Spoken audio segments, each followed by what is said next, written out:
அப்போ இளையவர்களுக்கு பஞ்சம் வந்துடுதோ? நீங்க பருத்தியில் விளைந்த நூல் மானம் காக்கும் ஆடை தந்து, படிக்கின்ற நூல் உலக மனிதம் காக்கும். அதுவும் நூலு தான், இதுவும் நூலு தான், ரெண்டு தான் உலகத்தை காக்கும். எனக்கு அதெல்லாம் வியப்பில்லை.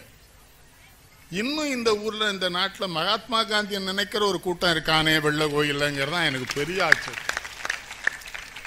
குத்தீட்டி உரபுறத்தில் குத்த வேண்டும், கோடரியால் மறுபுறத்தை பிழக்க வேண்டும், ரத்தம் வர தடியடையால் ரணமுன்னாக்கி நாற்புறமும் பலர் உதைத்து நலிய திட்டு அத்தனையும் நான் பொறுப்பேன்னவர் காந்தி. அவர் பேர்ல ஒரு நற்பணி மன்றம். அவர் எத்தனையோ இளைஞரை இந்த நாட்டிற்காக ரத்தம் சிந்த வைத்தவர், அவரும் சிந்தியவர். அவர் பேர்ல ஒரு நற்பணி மன்றம் வச்சு இந்தியா தமிழ்நாடு அரசு மாவட்டத்தில் நிர்வாகம் என்று பலர் இவர்கள் கொடுத்த ரத்த கொடைக்கே இவர்கள் பாராட்டப்பட்டிருக்கிறார்கள். இந்த மகாத்மா காந்தி நற்பணி மன்றம் அது ஒரு பெரிய விஷயம். இன்னும் படித்தவனுங்களே பெரிய டாக்டரா இருக்கவனே ரத்தம் கொடுக்க பயப்படுதானே. என் பொண்டாட்டி கொடுக்க கூடாதுனாங்க. இன்னொருத்தன் சொன்னா அப்படிலாம் கிடையாது, என் பொண்டாட்டி அவளே ரத்தத்தை எடுத்துடுறா, அதனால நான் கொடுக்க முடியாதுங்க. இது ஒரு அது பூரா இளைஞர்கள். 500 பேர் உறுப்பினர்கள், 500 பேரும் பணம் தராங்க, 500 பேர் நடத்துறாங்க. தம்பி கூட சொன்னாங்க இந்த நன்கொடையெல்லாம் வெள்ளை கோயிலில் கொடுக்குறாங்க போல தெரியுது. நான் அப்படித்தான் சொல்ல முடியும். வெள்ளை கோயில்காரங்க கொடுக்குறாங்க, லேசில் நன்கொடையெல்லாம் கொடுத்துட மாட்டான். நம்ம ரஜினி வந்தா கொடுப்பான், விஜய் வந்தா கொடுப்பான், தமன்னா வந்தா ரொம்ப கொடுப்பான். ஏன்னா இவங்களாம் தாய்நாட்டு விடுதலை போராட்டத்தில் பங்கு பெற்றவர்கள். எங்க போயிட்டோம் நம்ம வீணா, எவ்வளவு வீணா போயிட்டோம் நம்ம. இப்போ நான் இந்த மேடையில் இருக்கேன்னா நான் அநேகமாக எங்கள் தந்தையார் காலத்திலேயே நிறைய பெரிய நூலகம், வாரியார், தமிழ்நாட்டில் இருக்க எல்லா பெரியவங்களும் அங்கே வருவாங்க எங்கள் அரண்மனைக்கு. வாரியார் சுவாமிகள், ஆச்சாஞான சம்பந்தர், எங்கள் செல்வராஜா வந்திருந்தார் வீட்டுக்கு, அவர் அவங்க துணைவியாரும். கேட்டிங்களா? அங்கே எல்லாம் இருக்கும். நான் வாங்குகிற புத்தகங்கள் அநேகமாக ஒரு என்ன பூபதி ஆதவன் காட்டல் அதிபர் அவர் தான் கார் விட்டு வந்தார். இங்கே ஒரு பையன், அவங்க டிரைவர் யாரும் கேட்கான். இன்னைக்கு மத்தியானம் வருகிற வழியில் மதுரையில் ஒரு உணவு விடுதியில் சாப்பிட்றேன். நம்ம எப்படி இருக்கணும், ஒரு பெரியவர் கரூர்காரர் வந்து கும்பிட்டாரு, ஃபோட்டோலாம் எடுத்துக்கிட்டாரு. அவர் கூட வந்து ஒருத்தர் கேட்காரு, இந்த அதிர்ஷ்ட மோதிரம்லாம் எப்பயா போட்டீங்க? நான் போட்டிருக்கிறது வள்ளுவரையும் பாரதியையும். அந்த ஆள் அதிர்ஷ்ட மோதிரம்ங்க. நான் சொன்னேன் தமிழுக்கு இவன் 2 பேர் தான் அதிர்ஷ்டம், வள்ளுவனும் பாரதியும் தான் தமிழுக்கு அதிர்ஷ்டம். நீ எவனா ஜோசியனை பாருங்க என்கிட்ட வந்து கேட்க. இன்னும் ஜோசியம் பார்த்தானுங்களே. திருப்பதி வெங்கடாஜலபதிட்ட போய் சத்துரு சம்ஹார யாகம்னு அந்த மாநிலத்து முதல்வர் நடத்துவான். நான் என்ன கேட்கேன், வெங்கடாஜலபதி கூலி படையாடா, எதிரி அழிக்கிறதுக்கு அவர்கிட்ட முட்டா. நான் சொன்ன கடவுள் இங்க இருக்கான். விவேகானந்தர் வித்தியாலயம் நடத்துறாங்க, அவங்ககிட்ட விவேகானந்தர் சொன்னா, I do not believe in religion which cannot wipe the widow's tears and bring a piece of bread to the. விவேகானந்தர் சொன்னா, நான் எந்த மதத்தையும் ஏற்றுக்கொள்ள மாட்டேன். ஒரு ஏழை குழந்தையின் பசிக்கு ஒரு துண்டு ரொட்டு குடிக்காத, ஒரு இளம் விதவை பெண்ணின் கண்ணீரை துடிக்காத எந்த மதமும் மதம் இல்லைன்னா விவேகானந்தர். இவனுங்க அவனுக்கும் காவிய பொறுத்து எங்க சாமியார், நம்ம சாமியார்லாம் வேற, அவன் வேற சாமியார். நீங்க விவேகானந்தர் வேற சாமியார், அவன் ராமேஸ்வரம் சட்டை வளர்ந்தவன். விவேகானந்தர் சொல்றார், யாருமே அல்லாத அனாதையாக கிடக்கின்ற ஒரு சொறி பிடித்த நாய்க்கு சோறு போடுவது என் மதம்னா. எனக்கு இப்ப கொஞ்ச நாளா வேண்டான்னு நினைக்கிறேன் மேடைக்கு. ஏன்னா ஒண்ணுமே தெரியாம வந்து என்னை வச்சுக்கிட்டு பேசி தொலைறானுங்க, தாங்க முடியல. திருக்குறளே படிக்காம பட்டிமன்றத்துக்கு வராங்க. என்ன சொல்லி இருக்கிறார் திருவள்ளுவர்னு என்கிட்ட கேட்டுட்டான். நான் சொன்னேன், அது திருவள்ளுவர்கிட்ட கேட்டு கொஞ்சம் சொல்லிடானா அவனுக்கு தெரியல. கிடைச்சலாம பேராசிரியர், தமிழ் துறை தலைவர் வேற. சென்னையில் ஒரு பெரிய கல்லூரியில் 36 தமிழ் பேராசிரியருக்கு தலைவர் ஒருத்தர். நான் ஒரு ஔவையார் பாடல் சொல்றேன், இது எதுல இருக்குங்க? நான் சொன்னேன், தமிழ்ல தான் இருக்கு, ஆனா அந்த தமிழ் உனக்கு தெரியாதுன்னு. உன்னைய மேல கோபம். நான் கோவப்படல, நான் நடுவர்னு வந்திருக்கேன்னா படிச்சுட்டு வாங்குறேன். ராமாயணம்னா ராமாயணம் பேசு, படிச்சுடு. குறள்னா குறள் சொல்லு, குறள் சொல்லி. குறள் என்ன சொல்லி தந்து? ஒன்னே ஒன்று தான் சொல்லார் வள்ளுவர், அன்பின் வழியது உயிர்நிலை. வள்ளுவர் ஒரு மனிதன் உயிரோடு இருக்கானா இல்லையாங்கிறதுக்கு ஒரு விளக்கம் சொல்லார் வள்ளுவர். நான் ஒரு தடவை உங்களுக்கு புரியுற மாதிரி சொல்றேன். வெளியூருக்கு போயிட்டு ஒரு வாரம் கழிச்சு வள்ளுவரை பார்க்க போறேன். உடனே ஒரு பையன், வள்ளுவரை பார்க்க முடியுமாங்க? நீ வீட்டில இருந்தே தமன்னாவை பார்க்க, காஜல் அகர்வாலை பார்க்க, என் வயசுக்கு வள்ளுவனை தான் நான் பார்க்க முடியும், எவ்வளையும் பாரு. வள்ளுவர் எழுதிட்டு இருக்கார். நான் போய் கேங்க, சாமி என்ன எழுதிட்டு இருக்கீங்க? இந்த ஊர்ல இறந்து போன பட்டியெல்லாம் எழுதுறேன்னாரு. சாமி அதான் நகராட்சி எழுதுவாங்க, இல்லப்பா விட்டுட்டாங்க, அதான் நான் எழுதுறேங்கிற. நான் அந்த பட்டியலை வாங்கி பார்க்க ஊர்ல உயிரோடு இருக்க 10 பெரிய மனுஷன் பேரை வள்ளுவர் செத்து போயிட்டான்னு எழுதி வச்சிருக்காரு. எனக்கு சங்கடம் ஆயிடுச்சு. சாமி என்ன இந்த கூத்து பண்ணுதே, எல்லாம் உயிரோடு இருக்கான ஊர்ல செத்து போனது தெரியாம உயிரோடு இருக்காண்டா இவன் போறாங்கிறாரு.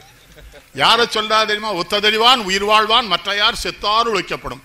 எவனெல்லாம் கையில செல்வம் இருக்கு, வரவு இருக்கு, நல்ல இருக்கும் போது இந்த மாதிரி நல்ல காரியங்களுக்கு உதவாம இருக்கானோ அவன்லாம் உயிரோடு இருந்து செத்து போனவங்க வள்ளுவர். தம்பி நல்ல பிள்ளை, நீங்க முந்தா நாள் கூட உங்க பாண்டவர் பூமியை பார்த்தேன். எனக்கு சேரனையும் பிடிக்கும், இவரையும் பிடிக்கணும், வைங்களேன், நல்லா நடிச்சிருப்பாரு. நான் என்ன சொன்னேன், நன்கொடைக்கு போய் பார்த்தா தான் தெரியும். சில பேர் 1000 ரூபாய் ரசீது எழுதிடுவான், அப்புறம் 6 வருஷம் அவனை பார்க்க முடியாது. சில பேர் ரொம்ப விவரமா இருப்பான். நீங்கெல்லாம் என்ன மாதிரி ஒரு பிச்சைக்கார பேட்டை கேட்கலாமா, அப்புறம் அந்த பிச்சைக்காரன் எப்படி பிச்சை எடுக்குது? இப்படியே ஏமாத்திரம் தான் அங்கே ரொம்ப இருக்கும்.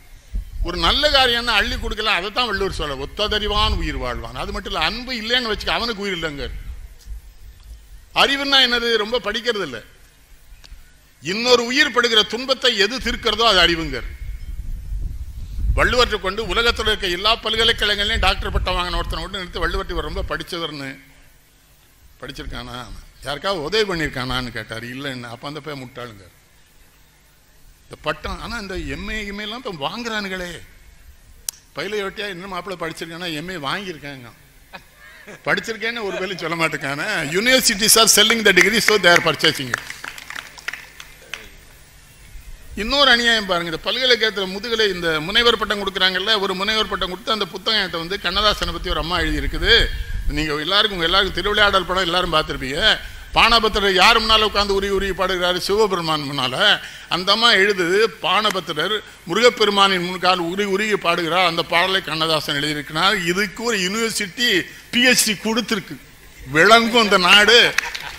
ஒரு நெல்லைக்கண்ணை வந்தா திட்டாரு, கோவப்படுறாருன்னா சினிமா யாது. திருவிளையாடலை பார்த்துருக்கோம் நம்ம.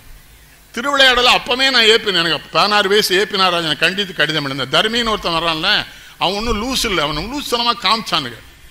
10 கமாண்ட்மெண்ட்ஸ் ஒரு பெரிய கிறிஸ்துவ படம் அங்கேருந்து ஹாலிவுட்டில் எடுத்தான், செசில் பி டெமிலி. அதில் அரை மணி நேரம் மோசஸ் பேசுகிற மாதிரி சீன் எடுத்துட்டான்.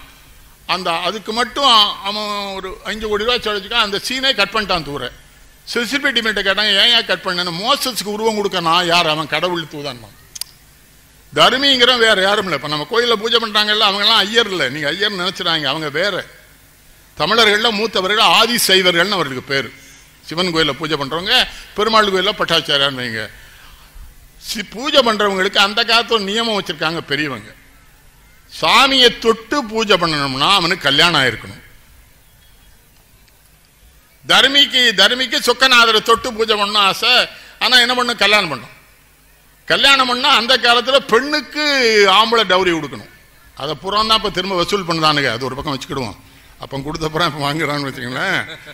அதுக்கு அவன் 1000 ரூபா கொடுக்கணும் அந்த பொண்ணுக்கு. அவனுக்கு ஒரே ஆளை தான் தெரியும், சுக்கநாதன் தான் தெரியும். அவர்கிட்ட போய் ஆள்றான். இந்த மாதிரி ஒரு பாட்டு கேட்குறான், கொடுத்தா 1000 பவுன் கழிச்சியான்னு கல்யாணம். உனக்கு ஏன்டா கல்யாணம்? கல்யாணம் நான் தொட்டு பூஜை பண்ண முடியாது. அதுக்குள்ளே ஒரு செய்தி இருக்கு. ஒரு திருமணமானவன் கோயிலில் சாமியை தொட்டு பூஜை பண்ணுறவனா தான் வருகிற பெண்கள் மீது அவனுக்கு நாட்டம் போகாது. புரியுதா? சைவத்துறவிகள் மேல குற்றச்சாட்டு வரும். ஏன்னா சைவத்துறவிகள் திருமணம் ஆகாதவர்கள். வைஷ்ணவத்தில் நல்ல திருமணத்தாகி 60 வயசு வரை அனுபவிச்சவர் தான் ஜீர வருவர், அவர் மேல குற்றம் வராது. கேத்தலிக் ஃபாதர்ஸ் மேல குற்றம் வரும், ப்ராட்டஸ்டன்ட் ஃபாதர்ஸ் மேல குற்றம். ஏன்னா அவங்க ப்ராட்டஸ்டன்ட் ஃபாதர் கல்யாணம் பண்ணி மனைவியோடு இருப்பாங்க, கேத்தலிக் ஃபாதர்ஸ் தான் கல்யாணம். இதையும் வள்ளுவன் சொல்லலாம். என்ன சொல்லலாம்? அறத்தாற்றின் இல்வாழ்க்கை ஆற்றிங்க. வாழ்க்கையில சிறந்த இல்லற வாழ்க்கை தாண்டா வாழ்க்கைங்க. ஔவையார் அது சுருக்கம். அவ கிளவி அதுக்குன்னே பிறந்தவா. இல்லறம் அல்லது நல்லறம் என்றுமாவா. இல்லறம் அல்லது நல்லறம் என்றுனா எல்லா சாமியாரும் ஜெயிலுக்கு போயிடுவான்னு ஔவையாருக்கு தெரிஞ்சிருக்கப்பவே எல்லா நாயும். ஆனா உங்க மாவட்டம், கொங்கு மாவட்டம் தான் எனக்கு ரொம்ப பயம். சாமியாரை வளர்க்கறது பூராமே உங்க மாவட்டம் நாயா. எத்தனை சாமியாரை வளர்த்து விடுது நீங்க. நாங்களாம் கிடந்து சீரழிய வேண்டியிருக்கு. நீங்க பாட்டு வளர்த்து விட்டுட்டு அவன் ஊருக்கு ஒரு மன்றம் வச்சிருக்கான். அதுக்கு கர்நாடகத்து வெறியரில் காவிரியில் தண்ணீர் விடவில்லை என்று சொல்லுகிறவர்களை முட்டாளுங்க மன்னிச்சுக்கணும். விவசாயம் வச்சிருந்தேன். என்ன சொல்லனா, இயற்கை வளங்களை அழிக்காமல் இருந்தால் மழை ஒழுங்காக பெய்யும். இப்ப கர்நாடகாவில் கடுமையாக மழை பெய்யுது. இப்போ நேற்றெல்லாம் ஃபுல்லா திறந்துவிட்டா மேட்டூர் டேம் ஃபுல்லாக போகுது. இப்போ கர்நாடக வெறியல்னு யாரை சொல்வ? இயற்கை